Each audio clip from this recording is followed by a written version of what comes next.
Hello, this is Jonathan from 1000 GM. I'm here with Grandmaster Var Akobian, taking a look at the St. Louis GM Norm events. Hello everyone. We're going to take a look at the game played in the round number 8, and this is a game between young and very strong FM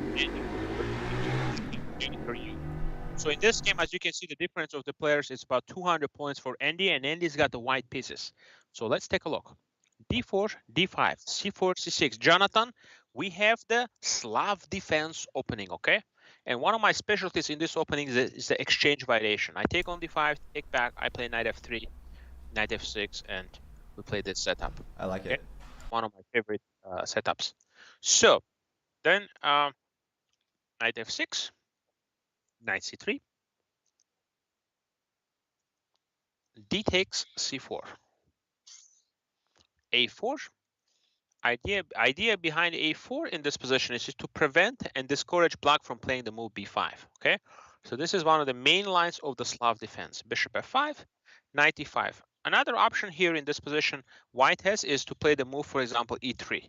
You can do that too, because the point of that move would be after that you're going to try to play bishop to C4. Sorry, you play E3 and bishop C4. Yeah. So knight E5, knight BD7, knight takes C4, knight B6. One of the main lines.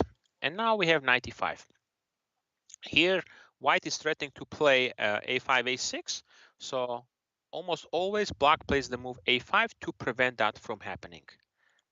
Now F3, aggressive move. The idea behind this move is to try to play E4. Knight FD7. And normally in this position, the theory goes like this. I mean, you can take back with a bishop, because otherwise you're going to get kicked by E4 anyway. Bishop E2. And I like these positions for white. Castle, queen B3, castle. You will castle normally here. You will play with F1 in case you want. So, but for some reason, Andy played the move G4. Sorry. It's perhaps some theory, but I'm not sure. I'm not a big fan of this F5 and F3 pawns. They look a little bit unclear to me. Knight C4 is a possibility. I think knight D7 is an okay move too here. So knight C4, queen B3. Very concrete move here. White is aiming for the concrete moves and maybe an advantage here. Knight D6, G6, bishop F4. It looks like white is following some analysis because we see some direct moves. G takes F4, bishop E5. But the question now here is, why not castle? Why not castle and ensure the safety of the king? Because after castling, things are going to be really good, and you will have the option now, a strong option to play D5 to open up the position. And if black tries to play the move E6, you can just put the king here. Just a waiting move. And if takes, position is getting more open, and you have the pair of the bishops. And on top of that, Jonathan, white has a very good development. Okay, so there is a no-brainer here. This is a fantastic compensation here for white, for the pawn.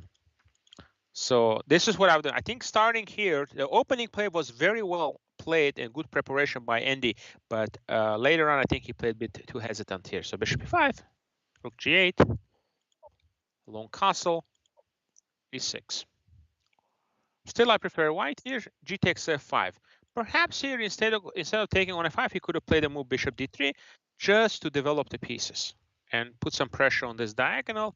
In some cases, the h7 pawn will be hanging. Again, slightly preferable for white this position, but now takes. Bishop h3, and now bishop b4. A very nice move, shutting down the queen. And now if you take on f5, the problem is there's a queen f5 check, g5 check, and it takes back with the queen, of course. So that's a problem. Knight e4, rook g6, queen d3, knight d5, 5 takes. And here, basically, black already consolidated everything and just up a pawn in a very, very comfortable position. So you really don't have a compensation anymore. Knight c5, queen e7 is fine too. B6 is another good alternative. b6. Knight goes on d7, simply play queen d7. And king is actually very, very safe here on f8. King goes on f8, rook goes on e8, and it's just a very nice position. So I played here, queen e7, f4. Again, b6 would have been fine too. Took it actually rook a1. So this is an interesting move. I mean, there is a bishop here, Jonathan, and normally that means you cannot put a rook here, you know. But I guess Andy thought he can maybe play this clever exchange sacrifice, but thanks. King f8. I always lose from getting too clever. Yeah, no, I mean, you know, the problem here is it's possible that he overlooked this tactic now. King f8, and it looks like you're winning the queen, but you're actually not, because after take, check. And now you cannot go to a2 or c2. These two squares are taboo because you have the knight before fork. See, both squares are taboo, Jonathan, and you're losing the queen. And if you go rook e1, rook takes c1. So it's possible he missed this move when he played the move rook he1, because otherwise it doesn't make sense to give up the exchange here. Okay, position is bad though, but still. And here I think after this is just completely winning for black. Queen d2, king g8, removing the knight. Yeah, conversion was very strong conversion by Jennifer.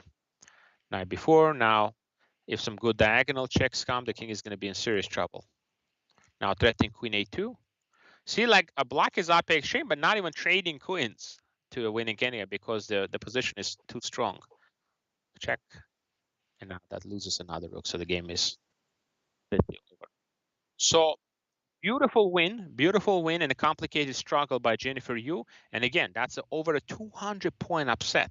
Okay, that's over a 200 upset. Like I say, a lot of the lower rated players in this tournament did extremely well. I think most of them gained some decent rating points because they were playing up 200 points, you know, 150 points up, and they performed quite well.